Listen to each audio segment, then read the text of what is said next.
Hello, this is Carly Franz, and today is Monday, February 11th of 2019. This is going to be the most important video that I have made yet. I'm going to be telling you the names, the places, and everything.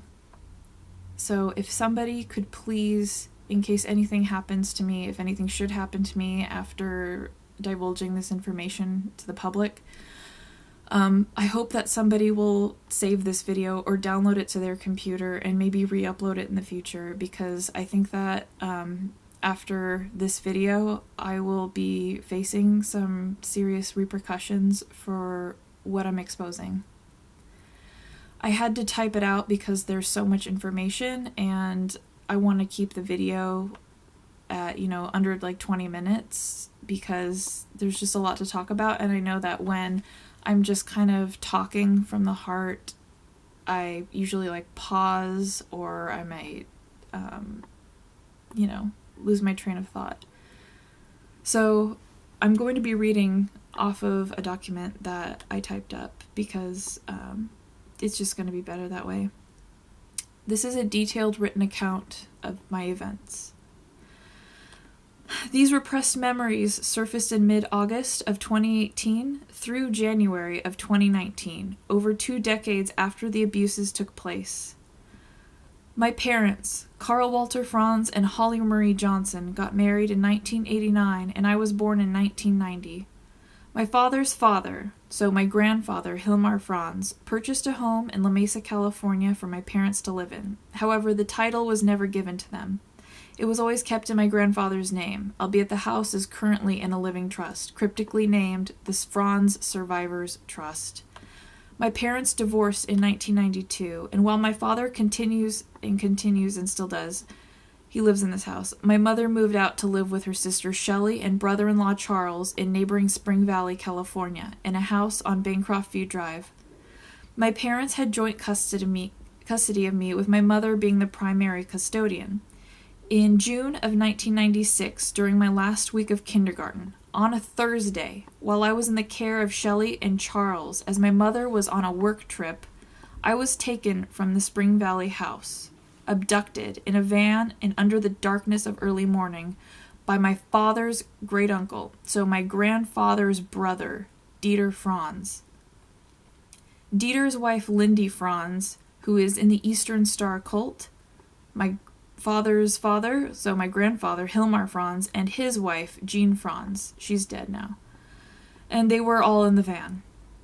My grandfather's brother, so Dieter Franz, was the person who came into the house to take me.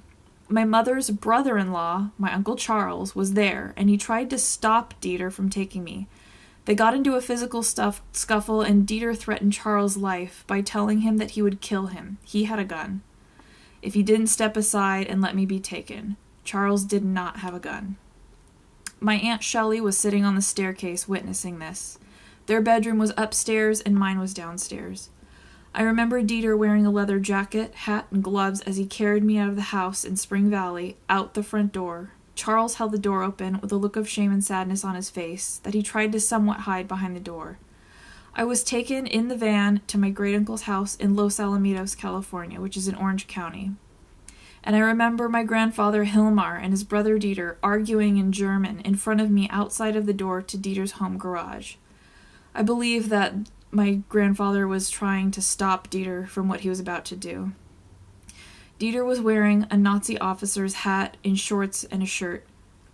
My grandfather, Hilmar, closed the side door to the garage as Dieter was shoving me into the back seat of his car, a gold Cadillac with Master Mason's license plates, which was parked in the garage. Dieter sat on the back seat and told me to take my clothes off. I refused and began crying. He grabbed me, took off my underwear, and pulled me onto his lap, to which his penis was exposed. I fought him as he was raping me, and he eventually let go of me. I urinated in his car, which infuriated him, and then he shoved me out of it. I was then taken into the house where there was porn being played in the living room. There was a little girl there that appeared to be around my age, and she was naked. I was told to sit on the couch and to not go anywhere. I could hear another child being abused in one of the bedrooms down the hall. I tried to talk to this little girl, but she didn't understand English, and she was not white. She was tan and had black hair. We were ordered to drink juice boxes in this living room, which were laced with some kind of sedative. After consuming the juice boxes, we were taken down the hallway that branched into bedrooms. In one bedroom to the right side, I saw my grandmother Jean sitting on a bed in her underwear, and she had a look of disgust and sadness about her. Dieter took me and this little girl into a bedroom on the left side and closed the door. This room had a bed, lots of child-sized lingerie hanging everywhere, pornographic photos of children on the wall, and it was at this point that I passed out. I do not remember the details of what went on in this bedroom. When I awoke from the sedatives at night, I was driven to the Bellflower Masonic Center in Los Alamitos, California. Los Alamitos is in Orange County, and it's about an hour and a half north of San Diego. And so these relatives, perpetrators on my father's side of the family, live in Los Alamitos too. Upon exiting this van that I was abducted in, a stranger carried me into the building and away from the people who were familiar to me. I could feel their presence leaving me as I was brought into the building and down to the basement. First, there was a long hallway with metal cages lining the entire distance. There had to have been about 50 cages, and half of them were empty, while the other half contained naked children. I was first brought into an all-pink room with a satanic star on the wall, where about 15 to 20 of the Eastern Star cult women rubbed me and molested me while love-bombing me with sayings like, "You're so lucky to be chosen." Lindy was in this room and conversing with the other Eastern Star women. I was then taken into a gold-gilded hallway with red carpet, chandeliers, mirrors. In this hallway, I only witnessed one old-looking woman who was dressed in a long black dress with long sleeves, lots of jewelry, tons of makeup, and short black hair. She kind of looks like Shirley MacLaine. All of the other people there were men, and they were dressed in tuxedos, Freemason regalia such as medals, aprons, their necklaces. We took a left turn into another hallway and then a right turn into a long dining room that was crowded with these men, and men only. There was a gilded two-headed bird on the wall at the end of the table with gold rays behind it, and this room had blue carpet with gold stars and one large light fixture in the center of the room. When I was brought into the room, the faces of the men lit up with excitement, and I was brought to the end of the table and placed on an altar which had a large book, probably the Bible, on it. And this book was removed when I was placed on the altar. There was a cameraman there with a very large black camera resting on his right shoulder. I was stripped naked out of my pajamas in this room in front of at least 100 men as they jeered and whistled at me. They proceeded to hold me face down on my stomach and inserted a foreign object far into my anus. I remember the feeling of going deaf for a moment when this happened. As I was held down, the men proceeded to form two lines and took turns raping me. Some of the men wanted me face up and others face down. Some performed rape and some performed other sexual performances. I was forced to remain face up when it was Dieter's turn to rape me. My grandfather did not want to make eye contact with me when it was his turn. There were about 20 men left in line when they had to stop because I was bleeding. When the sexual abuse was over and the room seemed to have kind of cleared out, a smaller group of men, around 10 people, came into this dining room dressed in long hooded robes. They were kind of dark brown in color. One of them brought a little boy who appeared to be around my age into the room on a rolling cart or altar. This little boy was strapped to the cart he was on, and one man in a hooded robe began to cut the boy open in the chest and proceeded to torture him. There was a man standing a little ways behind him wearing what appeared to be a cow skull or goat skull. At this time, I was placed inside of an animal carcass, but I could still see things going on in the room.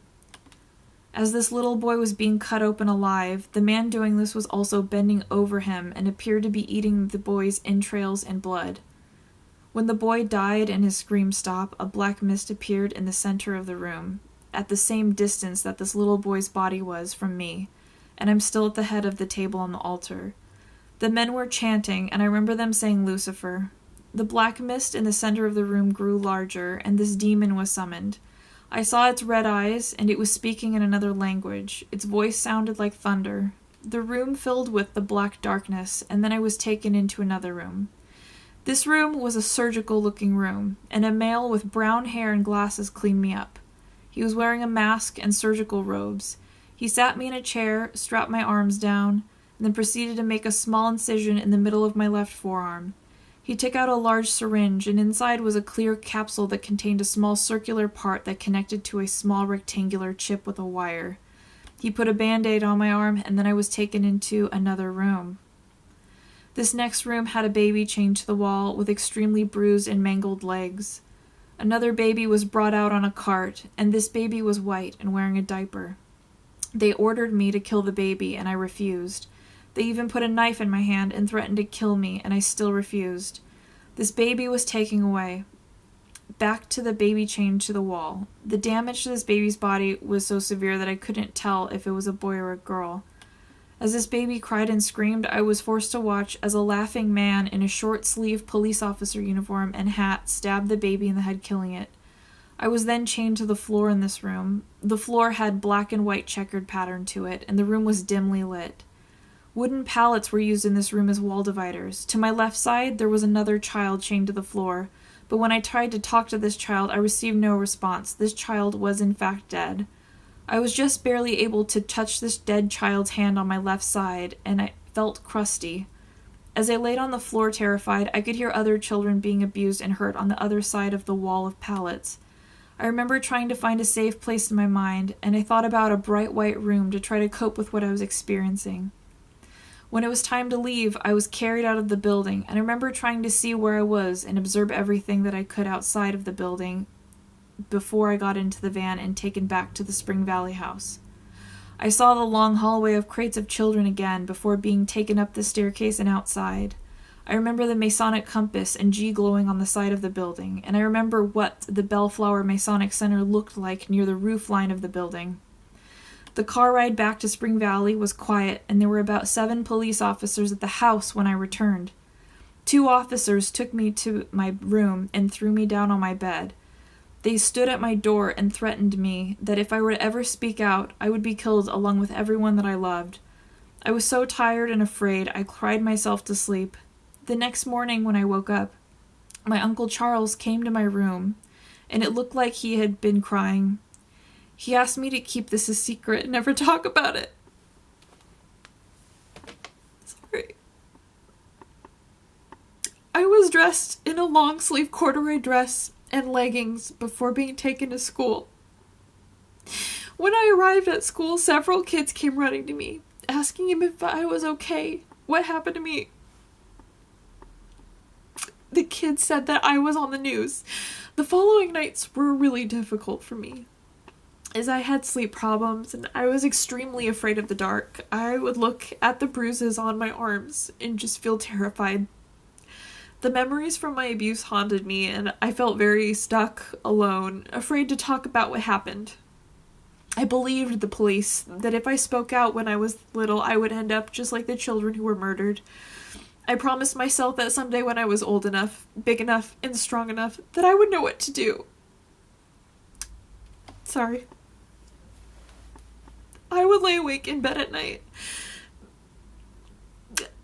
as a little girl, and these memories would play in my mind over and over. I tried to block these memories out of my mind.